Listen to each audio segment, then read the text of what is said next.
여러분 우리 자녀 세대가 학교에서 정기적으로 시험을 왜 치러야 될까요? 왜냐하면 학생으로서 자신이 공부를 어떻게 했는지 또 모자른 게 어떤 건지 또 어떻게 더 공부에 매진하기 위해서 이 시험을 치르게 됩니다. 여러 과목들에 대해서 시험을 치름으로 말미암아 공부한 것을 점검하고 그 부족한 것을 채워 또 학생으로서 배워야 될 것들을 잘 배우기 위해 시험을 치른다라는 거죠. 마찬가지로 우리 성도들도 하나님 앞에 반드시 시험을 치루어야 된다고 합니다. 그러면 여러분 성도님들이 우리 믿는 주의 백성들이 하나님 앞에서 어떤 시험을 치르게 될까요?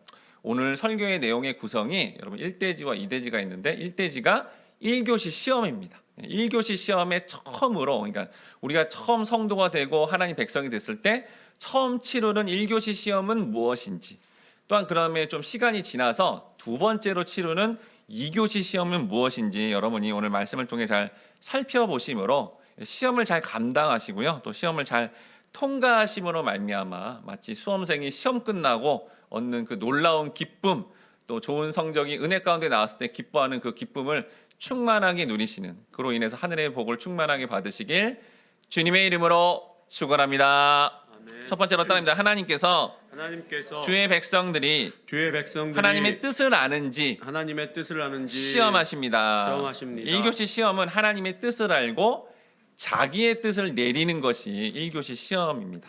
사사기 3장 1절 말씀 1번에 있는데 같이 한번 읽어보도록 하겠습니다. 시작. 여호와께서 가나안의 모든 전쟁들을 알지 못한 이스라엘을 시험하려 하시며 오늘 본문이 3장 1절에서 6절 사이에 이 시험하사라는 단어가 무려 몇 번 나오냐면요. 3번이나 나옵니다. 그러니까 반드시 우리 모든 하나님의 백성들은 뭘 치른다는 거예요? 시험을 치르게 되어 있다라는 거예요. 왜 그러면 시험을 치르는지 여기 말씀이 나옵니다. 왜 치르냐? 그들이 하나님을 모르기 때문이에요. 여러분 시험 보는 이유가 뭘 몰라서 시험을 통해 알게 하기 위함이거든요. 또 하나님이 주신 이 말씀의 의미가 모른다면 여러분 시험을 계속 봐야 된다라는 겁니다. 교회를 다녀도 하나님의 명확한 뜻을 잘 모르고 있다. 그러면 여러분 생활 속에 계속 이런 시험을 치러야 된다는 거죠. 마치 선생님이 이렇게 학생들이 선생님의 의도한 바를 잘 모르고 있으면 선생님은 다시 또 시험을 보게 함으로 말미암아 결국 선생님이 의도한 것을 알게끔 인도하는 것처럼 하나님도 반드시 이 시험을 치르게 함으로 말미암아 그 하나님의 의도와 뜻을 알게끔 우리의 인생을 인도한다라는 겁니다. 그리고 여기 지금 알지 못했다에 안다라는 이 단어는요. 부부관계를 나타내는 단어입니다. 즉 부부처럼 체험적으로 실존적으로 알아야 된다라는 거죠. 사사기 이전의 조상들은 그렇게 정말 실존적으로 체험적으로 하나님을 알았습니다. 그래서 잘 반응했죠. 그런데 이 다음 세대들이 하나님이 어떤 분인지 또 하나님의 말씀이 어떤 건지를 체험하지 못하니까 이렇게 시험을 치르게 된다라는 겁니다. 그래서 하나님은 다음같이 행하십니다. 사사기 3장 2절 말씀 같이 읽어보도록 하겠습니다. 시작. 이스라엘 자손의 세대 중에 아직 전쟁을 알지 못하는 자들에게 그것을 가르쳐 알게 하려 하사 남겨두신 이방 민족들은 여러분 전 세계에서 지금 하나님을 알고 있고 또 하나님을 알아야 되는 민족은 지금 이스라엘 민족밖에 없어요. 그런데 이 유일하게 하나님이 선택한 민족인 이스라엘이 이 하나님의 뜻을 알지 못하니까 어떻게 되는 거예요? 시험의 대상이 되는 거고 이런 영적 교훈 하나님을 모르니까 결국 육적으로 좀 고달픈 시험의 과정을 겪어야 된다라고 이 사사기 저자가 강조하고 있다라는 겁니다. 즉 하나님은 가나안 열국 가나안의 이방 민족을 남겨두심으로 말미암아 그들로 하여금 결국 하나님의 뜻을 알게끔 그렇게 인도한다라는 거죠. 그럼 알게끔 어떤 민족들을 남겨두었을까요? 사사기 3장 3절 말씀 같이 읽어보도록 하겠습니다. 시작.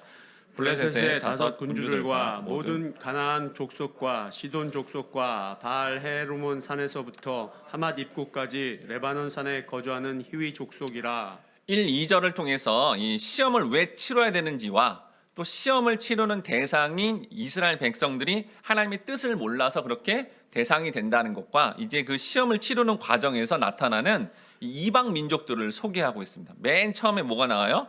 블레셋이 나오죠. 이 블레셋은 여러분 5 성읍이 연합된 그런 강력한 나라였습니다. 가사, 가드, 이제 아스돗, 아스글론, 에글론이라는 5개 강력한 도시의 군주들이 연합해서 지금의 이렇게 강력한 민족을 이뤘다라는 거죠. 그래서 요 강력한 민족이 있고 또 이후에 가나안 민족들을 보니까 블레셋처럼 해변이나 이런 어떤 도시를 형성한 아주 강력한 군사력이 있는 이런 민족을 하나님이 남기겠다는 것은 의도가 뭐예요? 이스라엘 백성들 어떻게 한다고요? 철저하게 시험을 치르게 하겠다라는 거죠. 그래서 여러분 이게 지금 오늘날에는 이제 가장 가까운 관계 가운데 블레셋 배우자, 블레셋 가족, 블레셋 어떤 대상이 가까운 관계 가운데 굉장히 고달프고 힘들다면 지금 어떻게 하는 거예요? 하나님의 시험을 받고 있는 과정이다라는 것을 알려주고 있는 겁니다. 사사기 시대 때 이 하나님의 백성들에게 이 하나님의 뜻을 정확하게 알게 하기 위해서 사실 이렇게 출제했던 이 시험은 사실은 여러분 인류 최초의 아담과 하와가 처음부터 치루었던 그 시험이었습니다. 창세기 2장 16에서 17절 말씀 2번 했는데요. 같이 읽어보도록 하겠습니다. 시작. 여호와 하나님이 그 사람에게 명하여 이르시되 동산 각종 나무의 열매는 내가 임의로 먹되 선악을 알게 하는 나무의 열매는 먹지 말라. 내가 먹는 날에는 반드시 죽으리라 하시니라. 여러분이 잘 아시는 최초의 인간인 아담과 하와에게 이제 에덴 동산의 모든 실과는 다 먹어도 되는데 동산 중앙에 있는 선악을 알게 하는 나무의 열매는 먹지 말아라라고 사실 시험 문제를 출제한 겁니다. 근데 이 출제 문제가 사실은 모든 주의 백성들, 오늘날의 현대 크리스찬까지 하나님 여전히 이 출제 문제를 똑같이 내요. 여러분 하나님의 시험 문제는 이미 다 유출됐어요. 네. 정답이 뭔지도 아는데 놀랍게도 그걸 치러낼 능력이 없는 겁니다. 사실은. 그러니까 인류 최초의 아담과 하와 때부터 지금까지 하나님은 똑같은 질문과 똑같은 문제를 우리에게 내고 있는 거예요. 그래서 이거를 여러분 정확하게 알고 이제 잘 반응해야 된다라는 거죠. 제가 어렸을 때 정말 이걸 보면서 아니 무슨 나무 열매 먹는 게 그렇게 큰 죄가 돼? 라는 그런 생각을 했습니다. 여러분 그 선악을 알게 하는 나무 열매 먹는 이 시험이 도대체 구체적으로 무엇을 의미할까요? 창세기 3장 5절 말씀 같이 읽어보도록 하겠습니다. 시작. 너희가 그것을 먹는 날에는 너희 눈이 밝아져 하나님과 같이 되어 선악을 알 줄 하나님이 아심이니라. 여러분 이게요 그냥 나무 열매 무슨 먹는 게 시험에 넘어갔다 안 넘어갔다 그게 아니라 그 죄다 아니다 그게 아니라 여기 보니까 뭐라 그래요? 이 열매 먹는 것 자체가 뭐라는 거예요? 하나님처럼 되고자 하는 거라는 거예요. 그러니까 여러분의 삶에 하나님처럼 유혹하는 게 이 지금 선악과를 먹느냐 안 먹느냐의 시험이다라는 거죠. 그럼 여러분 하나님처럼 된다는 건 뭘까요? 막 슈퍼히어로처럼 막 힘이 세지고 그러진 않잖아요. 그러니까 하나님처럼 된다는 거는 뭐라고 돼 있어요 여기? 선악을 자기가 결정하면 그가 하나님 노릇하는 시험에 들었다라는 것을 명확하게 알려주고 있다는 겁니다. 그러니까 성도가 인생에서 처음으로 하나님 앞에 치러야 되는 시험은 뭐냐면요. 자신이 하나님처럼 되어서 어떤 사항에 대해서 자기 마음대로 결정해버리고 자기 뜻대로 그렇게 해버리면 그게 바로 시험에 넘어가는 과정이라는 거예요. 즉 하나님의 뜻은 분명히 어떤 거죠? 여러분 에덴 동산에서 아담과 하와에게 어떻게 살라는 거예요? 하나님이 베풀어 주신 뜻, 베풀어 주신 어떤 그런 과정 속에 그 열매를 먹는 은혜로 살아가라. 그러니까 하나님의 뜻대로 하나님께 마치 빌고 하나님 이거 주세요 해가지고 그 은혜로 살아가는 존재인데 하나님 됐어요. 내가 한번 해볼게요. 그래서 내가 뭔 뜻을 내고 내가 뭘 결정하면 이 선악과를 먹는 시험에 들어가는 과정이다라는 거예요. 오늘날의 성도의 삶에는 뭐가 있죠? 생활 속에 여러분들이 어떤 걸 결정해야 되는데 기도도 하지 않는 거예요. 여러분 어떤 결정을 하는데 말씀에 근거하지도 않습니다. 그리고 내 뜻이야. 그리고 이제 가까운 가족과 가까운 어떤 어떤 지인과 어떤 조직에 들어가서 내 뜻대로 해야 돼. 이러면 뭐 한 거예요? 선악과를 먹어버린 거예요. 자기 뜻대로 뭔가를 하려고 하는 모든 과정들이 바로 첫 번째 시험 선악과를 먹는 과정이 된다라는 겁니다. 여러분 그러면 이렇게 자기 뜻대로만 하려고 하는 이런 사람들이 자기 마음대로 행하고 자기가 정해가지고 하고 싶은 그런 인간들은 궁극적으로 무엇을 추구하는 삶이 될까요? 창세기 6장 4절 말씀 3번 했는데 같이 읽어보도록 하겠습니다. 시작. 당시의 땅에는 네피림이 있었고 그 후에도 하나님의 아들들이 사람의 딸들에게로 들어와 자식을 낳았으니 그들은 용사라 고대의 명성이 있는 사람들이었더라. 이렇게 자기의 뜻대로만 하려고 하는 사람들이 나중에 어떻게 되냐? 하나님의 아들들이 사람의 딸들과 결혼을 한대요. 결혼할 수 있죠. 근데 그 결혼해서 낳은 아들들을 봤더니 자녀를 봤더니 어떻게 된대요? 누구래요? 용사라. 또 뭐라고 돼 있어요? 명성이 있는 사람들이라. 뭐예요? 유명한 사람들이 되었다라는 거예요. 즉 선악과 열매를 먹고 하나님 노릇하며 자기 뜻대로 하려는 사람들의 인생의 목적은 뭐라는 거예요? 유명한 사람, 아주 크게 성공해서 뭐예요? 자기의 뜻대로 하고 싶어하는 그런 사람. 근데 솔직히 여러분 모두가 다 바라는 거 아닌가요? 유명한 사람, 성공한 사람, 이게 목적지잖아요. 근데 하나님이 그거에 대해서 이렇게 반응하십니다. 창세기 6장 5절에서 6절 말씀 같이 읽어보도록 하겠습니다. 시작. 여호와께서 사람의 죄악이 세상에 가득함과 그의 마음으로 생각하는 모든 계획이 항상 악할 뿐임을 보시고 땅 위에 사람 지으셨음을 한탄하사 마음에 근심하시고. 자기 뜻대로 해서 유명한 자가 되려는 게 세상 전체가 그렇게 가니까 하나님 어떻게 했대요? 한탄했다라는 겁니다.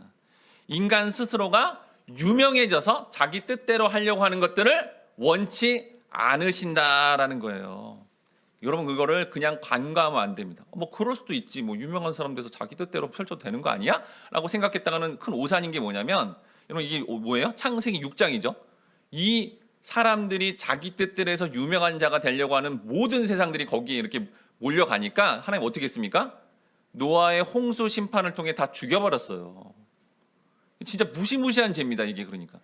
그럼 여러분 이게 왜 인간이 유명해지려고 하는 이 일이 왜 이렇게 끔찍한 죄악으로 여겨서 하나님이 정말 끔찍한 심판을 내리는 과정이 될까요? 왜냐하면 유명해지려는 이 과정을 통해 인간이 하나님으로부터 독립하려고 하기 때문입니다.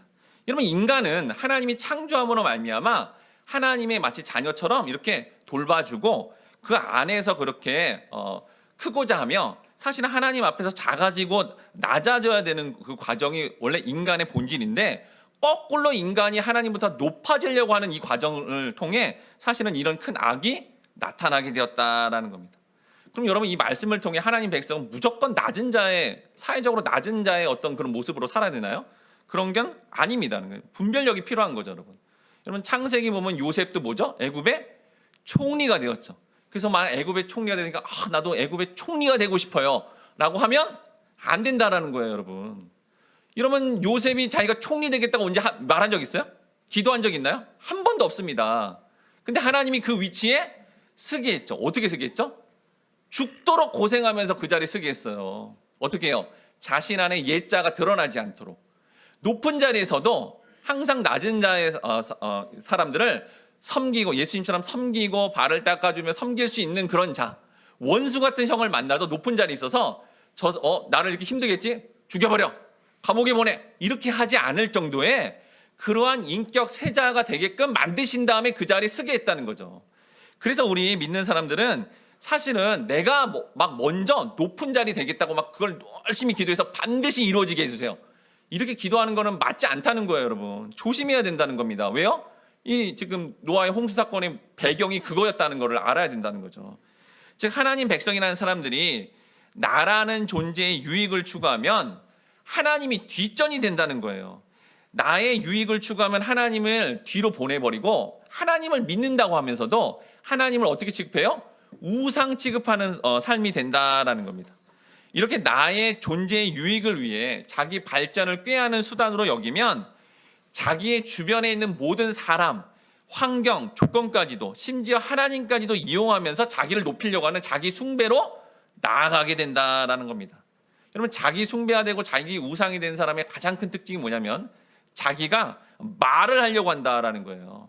예를 들어서 여러분 어떤 우상을 섬기는데 그 우상이 이렇게 있는데 비나이다 뭐 하나님을 믿는데도 하나님 비나이다 하면서 내가 부자 되게 하시고 내가 건강하게 하시고 내가 무조건 성공하게 해주세요 하고 10년 동안 열심히 기도하고 거기에 돈을 바치고 자기 에너지를 다 투자했는데도 나중에 10년 뒤에 봤더니 더 가난해지고 더 실패하고 더 힘들어졌다. 그럼 어떻게 될까요? 너 우상 나가. 그럼 나가. 다른 신 데려와. 찾고 있잖아요. 뭐냐면 신적 존재를 섬긴다는데 자기가 말하고 자기가 처분합니다. 자기가 흔들어내는 거예요. 근데 여러분 하나님은 어떤 분이죠? 여러분 하나님은 절대로 우리가 막 떼쓰고 애쓴다고 하나님 들어주지 않습니다. 여러분 하나님이라는 존재 자체는 하나님은 말씀하시고 그 말씀대로 인생 가운데 이뤄가시는 분이 그게 하나님의 본질이에요. 우리가 떼쓰고 막 그렇게 막 치성을 드린다고 하나님이 움직이시고 그러지 않습니다. 여러분 성경 어디 그런 게 있습니까? 그러니까 하나님은 마음대로 하시는데 그 백성들이 그걸 수용하는 존재이지 하나님이 우리가 뭘 말했다고 해서 움직이는 존재가 아니라는 거예요. 하나님이 말씀하시고 성취하시고 인도하시는 분이다라는 것을 우리가 알아야 된다라는 거죠. 그런데 그걸 몰라가지고 하나님 백성조차도 그렇게 자기의 말을 내서 자기의 의도대로 그렇게 하고 있다면 반대로 가고 있다라는 겁니다. 여러분 우리 뭐 사람들 사이에 모여도 어느 모임이나 어느 어떤 뭐 취미생활 단체 모임이나 이런 데 가면 누가 주로 말합니까? 그 자리 가면 누가 주로 말을 하죠? 성공한 사람, 누가 봐더라도 뭐가 있어 보이는 사람, 권세 있는 사람, 그 사람이 말을 한다라는 거죠. 그래서 하나님은 하나님 노릇해서 그렇게 유명한 자 되어서 자기의 말을 하고 그렇게 자기의 뜻을 관천하려고 하는 그 자체가 악으로 보시기 때문에 성도가 만약에 그걸 의도적으로 계속 그렇게 하려고 그러면 뭘 줄 수밖에 없어요. 시험을 줄 수밖에 없다라는 겁니다. 하나님 백성이라는 사람들이 하나님의 뜻을 알아야 되고 혹 알더라도 모른 척하면서 세상 모든 세상 사람들이 하고 있는 유명한 자가 되고자 자기의 목소리를 내려 그러면 하나님은 그 인생 가운데 계속 이런 시험을 허락함으로 말미암아 여러분 시험 보는 경 고통스럽죠. 학생들도 시험 보기 싫어하잖아요. 그 시험 보는 고통당하는 삶을 살아가게 된다라는 겁니다. 사사기로 돌아와 여러분 사사기에 계속 어떤 싸움이 일어나죠? 사사기에 이스라엘 백성들과 가나안 이 백성들이 전쟁을 하게 돼 있어요. 전쟁을 하라 그랬어요. 하나님이. 왜 전쟁을 해야 되는 거죠? 왜 해야 되냐? 여러분 가나안 정복 전쟁에 하나님이 처음 시작을 누구랑 싸우겠죠? 여리고성에 있는 사람들과 싸우겠어요. 여러분 이스라엘 백성들이 여리고성을 정복하는데 어떻게 정복했어요?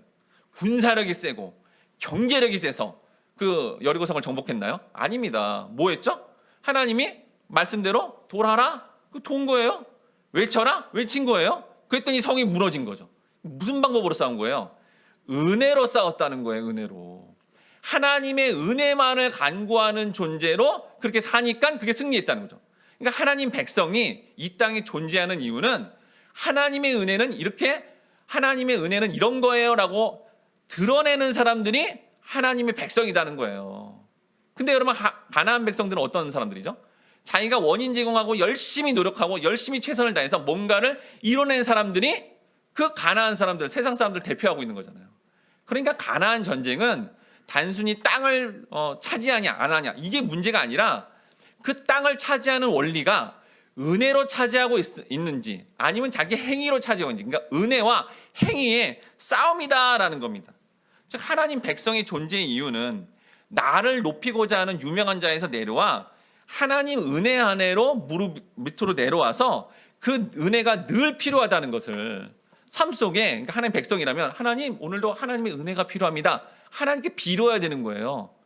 그리고 높은 사람이라도 내가 혹 높은 사람이라도 밑에 사람한테 근데 누구님 저 이것 좀 도와주세요. 이게 사람과 하나님 앞에 은혜를 간구하는 삶이 그게 하나님 백성의 본질이고, 정반대인 세상 사람들은 자기 행위로 높아져서 갑질해대고 밑에 사람을 막 부려버리는 그런 삶으로 간다면 그게 최종 멸망이다라는 겁니다. 그럼 여러분 성도가 이렇게 유명한 자가 되어 자기 뜻대로만 행하고자 하는 이 시험을 어떻게 벗어날 수 있을까요? 빌립보서 3장 7에서 8절 말씀 5번에 있는데 같이 읽어보도록 하겠습니다. 시작. 그러나 무엇이든지 내게 유익하던 것을 내가 그리스도를 위하여 다 해로 여길 뿐더러 또한 모든 것을 해로 여김은 내 주 그리스도 예수를 아는 지식이 가장 고상하기 때문이라. 내가 그를 위하여 모든 것을 잃어버리고 배설물로 여김은 그리스도를 얻고. 우리가 인생 내내 겪어야 되는 이 유명한 자가 되어 자기 뜻대로 하려고 하는 이 시험을 여러분 극복하려면 이 사도 바울의 고백처럼 그리스도를 알아가는 복음이 가장 고상하고 가장 귀하다라는 것을 알아야 된다는 거예요. 성도인데도 복음이, 말씀이 더 귀한 것보다 세상이 말하는 보석이, 돈이, 권세가, 성공이, 유명세가 더 좋은 거야 라고 여기면 여러분 시험을 계속 당할 수밖에 없다는 겁니다. 하나님의 말씀이, 영생이, 천국이 그것보다 훨씬 귀하지, 이걸 복음을 통해 알아가는 사람이 사도 바울처럼 세상 사람들이 다 좋다고 하는 것을 배설물, 똥, 오줌으로 여길 수 있는 그런 세상의 매력적인 게 아무런 매력으로 느껴지지 않는 그런 삶을 실제로 살아가게 됨으로 말미암아 이 시험에서 벗어나 하나님이 인도하는 그 은혜 충만한 삶을 살아간다라는 겁니다. 이제 우리가 그 예수님을 찾고요. 그 예수님의 알려주는 말씀을 잘 배우심으로 이 시험에서 벗어나 마침내 자신의 뜻을 내려놓으시고 하나님의 뜻대로 살아가시는 은혜 충만한 하나님의 백성이 되어야 되겠습니다. 바로 우리 모든 성도님들이 자신이 하나님 노릇하고자 하는 시험에 혹시 빠지더라도 다시 하나님의 뜻인 말씀을 잘 깨닫고 배우심으로 자신의 뜻을 속히 내려놓으시고 하나님의 뜻대로 살아가 은혜 충만한 삶을 살아가시길 주님의 이름으로 축원합니다. 아멘. 두 번째로 떠납니다. 하나님께서 주의 백성들이 말씀을 순종하는지를 시험하십니다. 2교시 시험은 이제 구체적인 하나님 말씀을 순종하는 여부입니다. 사사기 3장 4절 말씀 6번에 있는데 같이 읽어보도록 하겠습니다. 시작. 남겨두신 이 이방 민족들로 이스라엘을 시험하사 여호와께서 모세를 통하여 그들의 조상들에게 이르신 명령들을 순종하는지 알고자 하셨더라. 자, 하나님의 뜻이 무엇인지 시험을 치른 이스라엘 백성들은 두 번째 과목인 하나님의 말씀을 순종하는지에 대한 시험을 치른다라고 말하고 있어요. 즉 이스라엘 백성들이 이 과정을 통해 순종해야 될 하나님의 말씀은 여러분 모든 민족들이 다 지키는 일반적인 규율이 아니다라는 거예요. 십계명에 있는 말씀처럼 살인하지 말라, 부모를 공경하라. 전 세계 모든 민족이 다 그거 하고 있잖아요. 여러분 그 의미가 아니라 하나님이 영적인 의미로 우리에게 주신 명확한 이 규칙과 또 이 규율을 정확하게 깨달아 정말 하나님의 은혜의 말씀이구나. 말씀이 이런 거구나라는 걸 깨달은 자들이 이제는 어떻게 해요? 구체적으로 순종의 자세로 나가야 된다는 겁니다. 자, 그런데 이런 말씀을 누구를 통해 줬대요? 모세를 통해 전달했다라고 합니다. 모세는 이스라엘 민족의 백성들의 중보자 역할을 하면서 하나님이 모세에게 구체적으로 말씀이 뭔지를 줬죠. 뭘 줬죠? 친히 돌판에 새기셔서 십계명을 줬습니다. 그래서 그 십계명이라는 하나님의 구체적인 명령을 이스라엘이 순종해야 될 명령으로 정확하게 줬기 때문에 이제 어떻게 해야 돼요? 순종의 반응이 나와야 된다라는 거죠. 그렇지만 이들은 어떻게 해요? 불순종했고요. 말씀에 관심이 없었습니다. 사사기 3장 5절 말씀 같이 읽겠습니다. 시작. 그러므로 이스라엘 자손은 가나안 족속과 헷 족속과 아모리 족속과 브리스 족속과 히위 족속과 여부수 족속 가운데에 거주하면서 그러므로 아주 중요한 접속사죠. 뭐예요? 결론이에요. 결론. 여러분 사사기 1장 1절부터 이 3장 6절까지가 사사기의 서론이거든요. 우리 다음 시간에는 이제 본격적으로 사사를 이제 한 명씩 배우는데 이 서론의 결론 그러므로 뭐래요? 봤더니 이런 하나님이 시험을 두 과목이나 냈는데도 어떻게 된 거예요? 시험을 완전히 망쳤습니다. 뜻도 모르고 순종도 안 하고 빵점 맞은 거예요. 빵점. 하나님 시험 빵점 맞게 됩니다. 결과가 형편없이 나와서 사실은 시험을 봤던 학생도 참담하고요. 그거를 지켜보는 부모의 마음도 참담한 결과를 이스라엘 백성들이 그대로 드러냈다라는 겁니다. 드러낸 결과가 뭡니까? 그들이 시험을 잘 치르지 못함으로 결국 그 가나안 족속들을 완전히 멸절시키라고 했는데 그들을 살려놓고 그들 사이에 깊이 들어가 그들과 동거하는 모습을 보여줬습니다.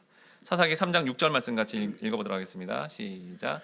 그들의 딸들을 맞아 아내로 삼으며 자기 딸들을 그들의 아들들에게 주고 또 그들의 신들을 섬겼더라. 이스라엘 백성과 가나안 이 족속들을 성경이 구분하지 않고요. 뭐라 그래요? 그들. 그러니까 똑같아졌다라는 거예요. 서로 구분도 할 수 없다는 거예요. 이제 이스라엘 백성들은 시험을 완전히 망침으로 하나님이 바라시는 거룩한 구별된 어떤 백성으로 살아야 되는데 그 정체성을 다 잃어버리고요. 도저히 세상 사람인지 성도인지 구분 안 되는 상태. 그러니까 어떤 성도가 이렇게 삶을 살아가는데 도저히 성도인지 세상 사람인지 구분이 안 된다. 시험을 다 지금 망친 상태라는 거예요. 영적으로는. 지금 영혼이 망하는 상태다라는 걸 보여주고 있다라는 거죠. 여러분 그렇게 완전히 망해서 세상 사람과 똑같이 살면 어떻게 되죠? 예수님 얘기했잖아요. 세상 사람들처럼 시집가고 장가가며 먹고 마시고 살면 지옥 간다라고 돼 있잖아요. 근데 그 백성이 하필이면 또 어떻게 해요? 하나님의 선택받은 백성이라면 그렇게 지옥으로 가지 않기 위해서라도 하나님은 어떻게 해야 돼요? 고난을 주는 시험을 강력하게 줄 수밖에 없다는 거죠. 그래서 다음 시간에 이 이스라엘 백성들은 강력한 악질적인 왕을 만납니다. 구산 리사다임이라는 이 왕을 만남으로 말미암아 엄청난 고통을 통해 스스로가 돌이켜서 하나님께 가야 그게 영생이고 천국이니까 그렇게 지옥 가지 않도록 하나님이 개입하신다라는 거죠. 마치 여러분 부모님이 자녀를 양육하는데 계속 자녀가 반항을 하는 거예요. 그냥 놔뒀다가는 그냥 사회에 나가서도 범죄자가 될 것 같은 거예요. 그럼 어떻게 합니까, 부모가? 매를 들어서라도 억지로라도 부모의 말에 이 사회적 법에 순종하는 자녀로 만들도록 하나님이 우리 삶에 개입하셔서 그렇게 우리의 삶을 인도하시게 된다는 것을 여러분 잘 깨달아서 우리가 먼저 이런 말씀들을 통해 또 아니면 어떤 고난을 통해 깨달아서 먼저 내가 하나님 말씀을 알고 순종의 자세로 가야 어떻게 됩니까? 삶에 하나님이 허락하는 주권적인 고난이 다 사라지는 과정이 된다라는 겁니다. 이 두 번째 시험을 이렇게 치르는 이 모습을 성경에서 가장 잘 보여주는 어떤 모형적인 인물이 바로 여러분이 잘 아는 아브라함입니다. 창세기 22장 1절 말씀 7번인데 같이 읽어보도록 하겠습니다. 시작. 그 일 후에 하나님이 아브라함을 시험하시려고 그를 부르시되 아브라함아 하시니 그가 이르되 내가 여기 있나이다. 그러면 하나님이 왜 아브라함을 이렇게 시험하실까요? 아브라함을 창세기 12장에서 본토 친척 아비집을 떠나 하나님이 가라앉은 땅으로 다 가서 약속을 줬어요, 하나님이. 근데 아브라함이 인생을 살아보니까 그 약속을 하나님 어떻게 해요? 신실하게 이뤄가는 거예요. 자녀를 못 가질 뻔했는데 자녀도 가지게 되고 또 하나님 축복한 대로 다 되는 걸 보면서 와, 정말 하나님이 약속을 다 이루시는구나 라는 거를 보게 됐죠. 그러면 이제 어떻게 되는 거죠? 하나님 편에서도 그럼 너도 나와의 약속을 잘 지키니 안 지키니라는 어떤 게 필요해요? 시험이 필요하다라는 그 검증의 필요가 있는 거죠. 그래서 아브라함이 75세 때 부름을 받아 25년 뒤에 이삭을 낳는 시험이 있었는데 그걸 통과했고요. 이제 20년 뒤에 이삭을 바치는 최종 시험에 이르렀다는 겁니다. 여러분 창세기 22장의 아브라함의 시험이 최종 시험이에요. 그 뒤엔 시험이 없어요. 이 시험이 뭔지를 우리가 잘 깨달아요. 최종적 시험이 2차 시험이거든요. 그런데 이 2차 시험을 어떻게 치러요? 하나님이 성도의 인생 가운데 믿음으로 그 약속의 말씀으로 잘 반응하는지 반드시 아브라함뿐만 아니라 오늘날의 성도에게도 똑같이 시험하신다라는 겁니다. 그럼 여러분 이 2차 시험은 도대체 언제 진행이 될까요? 여기 본문에 보니까 하나님이 어떻게 해요? 아브라함아 이렇게 부르니까 아브라함이 뭐라 그래요? 예 주님 제가 여기 있나이다. 이런 사이는 어떤 사이죠? 친근한 사이입니다. 그래서 여러분 이 2차 시험은 초신자한테는 오지 않아요. 초신자 때는 세상에 붙드는 막 우상 내려놓고 나의 뜻을 내려놓는 이 시험이고 이렇게 정말 아브라함아 부르면 이제 네 주님 제가 여기 있습니다. 이렇게 답변하는 무슨 사이요? 친근한 사이. 믿음이 성장했을 때 어느 정도 성장했을 때 그때 이 하나님의 말씀을 구체적으로 순종하는지 안 하는지 시험이 바로 여러분의 삶에도 동일하게 주어진다라는 겁니다. 그래서 우리는 초신자 때 진행되는 1차 시험을 통해 하나님 뜻을 정확하게 알게 되고 이제 친밀한 과정이 됐을 때 구체적인 하나님의 말씀을 순종하는지에 대한 어떻게 보면 실기시험 같은 거죠. 순종하는지에 대한 그거를 통해 믿음이 성장하게 된다는 겁니다. 그럼 여러분 하나님이 아브라함에게 어떤 시험을 구체적으로 냈을까요? 창세기 22장 2절 말씀 상반절 8번에 있는데 같이 읽어보도록 하겠습니다. 시작. 여호와께서 이르시되 내 아들 내 사랑하는 독자 이삭을 데리고 아브라함이 처음에 하나님이 본토 친척 아비집을 떠나라 그러니까 진짜 믿음으로 잘 떠났습니다. 그래서 그거 잘 통과했거든요. 또 그리고 그 당시 자식이 없을 때 자기가 굉장히 애착 대상으로 여겼던 조카 롯을 떠나보내는 것도 또 잘 치러냈습니다. 근데 이후에 아브라함이 누구를 의지하기 시작해요? 이제 아들인 이삭을 의지하게 됐다라는 거죠. 사실 이거는 이제 고대의 어떤 문화를 보면 어떤 당연한 일이에요. 아버지가 아들을 의존해야 되는 것은 일단 노동력이 되고요. 그리고 자기의 후계자거든요. 그러니까 아들이 또 재산인 거예요. 그러니 모든 게 아들을 의지할 때 아브라함이 훨씬 좋은 삶이 되니까 아들을 의지하며 살았는데 너무 많이 의지하고 전부가 되어버렸다라는 거죠. 여러분 성도의 인생에서 가장 무서운 것은 유일하신 생명인 하나님만을 의존하지 않고 보이는 다른 것, 오늘날의 이 아들이라는 것 자체가 돈이 될 수도 있고 보이는 어떤 사람의 권세가 될 수 있고 보이는 어떤 것을 의지하면 이걸 하나님은 성경에서 가장 무서운 죄로 보고 있다라는 겁니다.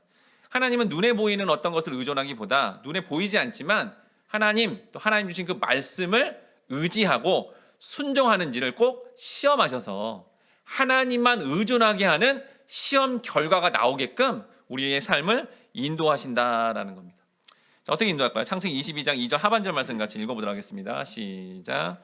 모리아 땅으로 가서 내가 내게 일러준 한 산 거기서 그를 번제로 드리라. 여러분 하나님은 전지하시고 전능하세요. 그래서 이 말씀에 놀라운 의미를 담겨놨는데 여기 보니까 어디 땅으로 갔대요? 모리아 땅 돼 있죠. 이게 바로 모리아 산이거든요. 이 모리아 산이 얼마나 중요한 지명이냐면 의미가 뭐냐? 미리 보여주겠다라는 뜻이에요. 그러니까 여러분 창세기 22장에 모리아 산에서 일어난 모든 사건들을 통해 너희들 잘 들어봐. 내가 성경 전체를 통해 그리고 내가 인간의 모든 역사를 통해 너희들에게 미리 보여줄게. 힌트를 주신 거예요. 너희들은 평생 여기에서 일어난 이 사건을 꼭 기억해야 돼 하고 알려주는 거죠. 그게 뭐였냐? 하나님이 미리 보여주겠다는 게 뭔지 역대하 3장 1절 말씀 같이 읽어보도록 하겠습니다. 시작. 솔로몬이 예루살렘 모리아 산에 여호와의 전 건축하기를 시작하니 그곳은 전에 여호와께서 그의 아버지 다윗에게 나타나신 곳이요 여부스 사람 오르난의 타작 마당에 다윗이 정한 곳이라. 여러분 모리아 산에 그냥 우연히 간 것 줄 알았는데 이 모리아 산이 나중에 뭐가 된다는 거야? 예루살렘 성전이 된다는 거예요. 그게 시온산입니다. 성전이 되는 거예요. 나중에 거기서 또 무슨 사건이 일어나죠? 역사적으로 예수님이 십자가에 달린 곳도 모리아 산이에요. 그러니까 굉장히 중요한 지명적 의미가 있죠. 여기 안에 무슨 의미가 있는 거죠? 바로 자 여기 성전이 세워졌다는 게 뭐예요? 우리 여러분 예배 드릴 때 어떻게 드려야 돼요? 나는 내려지고 즉 내 안에 옛자가 죽고 제거되고 세자로서 하나님이 기뻐하시는 찬양과 말씀과 예배를 통해 이렇게 변화되는 것 이걸 평생 해야 되는 거야. 미리 보여줄게. 모리아산에서 그거를 정확하게 알려주었다라는 겁니다. 즉 하나님의 백성 성도라는 사람들은 자신의 옛자 지금 아브라함의 옛자가 누군데요? 이삭이잖아요. 이삭. 자꾸 보이는 것을 의존하는 그 옛자의 모습이 이삭을 의존하는 건데 그 이삭을 죽여 제거돼야만 옛자가 제거돼야만 하나님 앞에 온전하게 제사 예배드리고 하나님 백성으로 거듭난 그런 연합된 모습 그리고 천국 가는 백성의 모습을 미리 보여주겠다라고 여기서 알려주셨다라는 겁니다. 그런데 여러분 아브라함이 이걸 통과하거든요. 노력을 잘해서 그래 이 시험을 이겨봐야지 이렇게 의지를 잘 발휘해서 이 시험을 잘 통과한 것일까요? 성도는 그러면 지금 하나님이 허락하시는 이런 모든 시험들을 어떻게 잘 통과할 수 있을까요? 이걸 히브리서 기자가 이렇게 말합니다. 히브리서 11장 17절 말씀 같이 읽어보도록 하겠습니다. 시작. 아브라함은 시험을 받을 때에 믿음으로 이삭을 드렸으니 그는 약속들을 받은 자로 돼 그 외아들을 드렸느니라. 여러분 이게 보니까 아브라함이 이렇게 의지를 발휘해서 노력해서 최선을 다해서 시험에 통과한 것이 아니라 어떻게 통과해요? 믿음으로 통과했다는 거예요. 무슨 믿음이요? 이게 초자연적 역사 가운데 성령이 개입하신 거죠. 아까 모리아산 거기에 누가 어떻게 된다고 나중에요? 예수님이 십자가에 달려 죽음으로 하나님이 허락한 모든 시험을 다 통과했다는 그 말씀을 어떻게 해요? 믿음으로 하나님 백성이 믿음으로 최종 시험에서 통과하여 최종 구원받은 모습이 뭔가를 보여주었다라는 겁니다. 여러분 솔직히 저도 마찬가지입니다. 유명해지고 싶지 않습니까? 성공하고 싶지 않습니까? 나 그래 유명하지 않아야지. 나는 성공하지 말아야지. 그 유혹에서 그 시험에서 아무도 못 벗어나요. 그렇지 않아요? 여러분 하나님 말씀 여기 전체 66권과 10계명과 이 모든 하나님 말씀 다 지킬 수 있어요? 열심히 노력하면 다 지킬 수 있어. 이스라엘 백성이 이 몇천 년 동안 열심히 노력했지만 다 실패했습니다. 안 되는 거예요, 여러분. 그러니까 하나님이 출제한 이 시험 문제는 우리의 노력과 우리의 능력과 우리의 의지로 통과할 수가 없습니다. 근데 어떻게 통과한다고요? 예수님이 그 모든 시험을 다 통과했다는 것을 믿음으로 그 통과하신 예수님 옆에 이렇게 써서 같은 일행이세요? 그러면서 같이 통과하는 그게 유일하게 이 시험을 출제하신 하나님의 시험에서 통과하고 또 그거를 이겨내는 시험을 이겨내는 과정이 바로 이 복음의 말씀 그 예수 그리스도가 그렇게 모리아산에서 십자가에 달려 죽었다는 것 나 대신 그렇게 죽었다는 걸 믿음으로 말미암아 얻는 말씀을 믿음으로 말미암아 모든 시험에서 통과하게 된다라는 거예요. 그럼 이렇게 통과하게 되면 시험 끝난 결과가 어떻게 될까요? 창세기 22장 15에서 17절 말씀 이 아브라함이 최종 시험을 통과하자 이렇게 됩니다. 같이 읽어보도록 하겠습니다. 시작. 여호와의 사자가 하늘에서부터 두 번째 아브라함을 불러 이르시되 여호와께서 이르시기를 내가 나를 가리켜 맹세하노니 내가 이같이 행하여 내 아들 내 독자도 아끼지 아니하였은즉 내가 내게 큰 복을 주고 내 씨가 크게 번성하여 하늘의 별과 같고 바닷가의 모래와 같게 하리니 내 씨가 그 대적의 성문을 차지하리라. 자, 이렇게 인간의 노력이 아니라 믿음으로 반응하여서 시험을 통과했더니 하나님이 줄 수 있는 많은 하늘의 복, 그 놀라운 하늘의 복을 주시고 또 아브라함을 통해 구원의 놀라운 역사가 일어난다라는 것을 영광스럽게 선언해 주시며 축복해 주었다라는 겁니다.